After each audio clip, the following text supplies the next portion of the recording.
नमस्कार साथियों इस टॉपिक में आप जानेंगे एसडीओ, एसडीएम, उपजिला अधिकारी, उपजिला मजिस्ट्रेट और सहायक कलेक्टर में अंतर क्या होता है। देखिए, ये कन्फ्यूज़न अगर आपका है तो मैं इस वीडियो में क्लियर करूंगा और इसी के साथ साथ अंतर कौन अधिक पावरफुल है और साथियों इनका कार्य क्षेत्र क्या होता है। कभी आप कार्य के लिए जाते हैं तो एप्लीकेशन कब किस नाम से संबोधित करेंगे। ठीक है, सबसे पहले साथियों आप लोग सोच रहे होंगे कि ये एक ही व्यक्ति होता है। नहीं, ऐसा नहीं है साथियों, ये एक नहीं, कलेक्टर और डीएम में भी अंतर होता है। इसी प्रकार से एसडीएम और एसडीओ में अंतर होता है, मैं अभी आपको बताऊंगा। साथियों देखिए, एसडीएम यानी कि सब डिविजनल मजिस्ट्रेट यानी कि उप जिला मजिस्ट्रेट, ठीक है। एसडीओ सब डिविजनल ऑफिसर, उप जिला अधिकारी, ये दोनों ही पावर एक व्यक्ति के पास हो सकती हैं, लेकिन ये दोनों पावर है, ठीक है साथियों, ये एक व्यक्ति को दी जाती है। ठीक है, अब जैसे मान लीजिए एक व्यक्ति है, ठीक है, सरकार ने उसे नियुक्त कर दिया।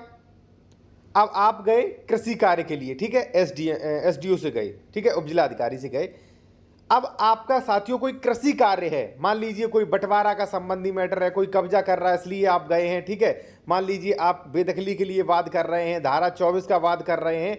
ठीक है, तो ऐसी कंडीशन में साथियों जब वो जमीनी संबंधी मामले सुनेंगे, ध्यान देना, जो आपके तहसील के एसडीओ एसडीएम हैं, जब वो जमीनी संबंधी मामले सुनेंगे और आप जमीनी संबंधी शिकायत लेकर उनके पास जाएंगे तो आपको एप्लीकेशन लिखना होगा क्या, सेवा में श्रीमान उप जिला अधिकारी महोदय, यही लिखना होगा।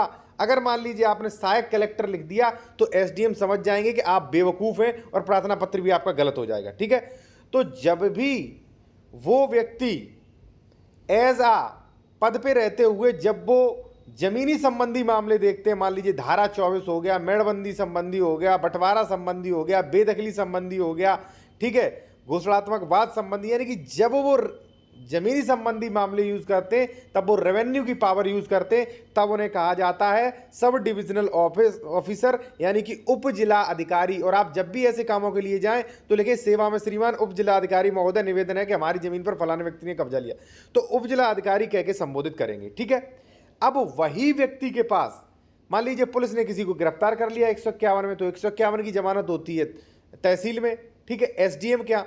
तब जब आप एसडीएम के यहाँ जाएंगे, ठीक है, जब आप वहां जाएंगे किसके लिए, जमानत कराने के लिए, तो ये दंडिक मामला हुआ, तब वहां पे सीआरपीसी पावर यूज करनी होगी। तब आप कहेंगे सेवा में श्रीमान उप जिला मजिस्ट्रेट या सब डिविजनल मजिस्ट्रेट या एसडीएम। ठीक है, एसडीएम। अब आपको कोई भी एप्लीकेशन लिखना है तो आप लिखेंगे सेवा में श्रीमान उप जिला मजिस्ट्रेट महोदय, निवेदन है कि फलाने व्यक्ति को पुलिस ने गलत तरीके से गिरफ्तार कर लिया, कृपया इस पे जमानत पे रिहा करें। ठीक है, तब आपने क्या कह के संबोधित किया, एसडीएम सब डिविजनल मजिस्ट्रेट यानी कि उपजिला मजिस्ट्रेट कह के। ठीक है, तो साथियों व्यक्ति एक ही है लेकिन पावर अलग अलग हैं। अब यानी कि जब एसडीएम काम करते हैं तब वो रेवेन्यू की पावर यूज करते हैं, रेवेन्यू के काम करते हैं, खेतीबाड़ी संबंधी मामले सुनते हैं। जब वो सीआरपीसी की पावर यूज करते हैं तब उन्हें कहते हैं एसडीएम मजिस्ट्रेट। तब वो ये वाली मान लीजिए पुलिस ने किसी को पकड़ लिया, जमानत देना, किसी को गिरफ्तार वारंट निकालना, ठीक है, तब ये काम करते हैं। तो यानी कि साथियों पावर अलग अलग हैं। ठीक है, अब आप जिस काम के लिए जा रहे हो उसी काम के लिए वही कह के आप संबोधित करिए। इसी प्रकार से साथियों डिस्ट्रिक्ट मजिस्ट्रेट और कलेक्टर में अंतर होता है।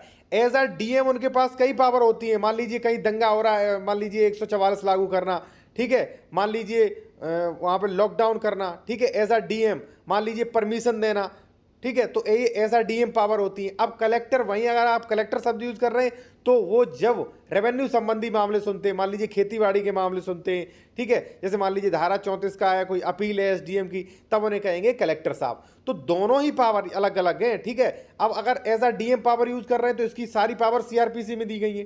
ठीक है, अब एज अ कलेक्टर उन्हें कह रहे हैं तो तब वो किसका इस्तेमाल करते हैं, रेवेन्यू की पावर्स का। ठीक है ना, तो दोनों अलग अलग हैं। आप बेवकूफ मत बनिए, एक पढ़े लिखे हैं तो इनकी जानकारी आपको अवश्य होना चाहिए। बाकी अगर आपका कोई भी लीगल क्वेश्चन है तो आप ले सकते, कोई भी लीगल एडवाइस लेना चाहते ले सकते हैं। कॉन्टैक्ट नंबर वीडियो के डिस्क्रिप्शन में दिया गया साथियों।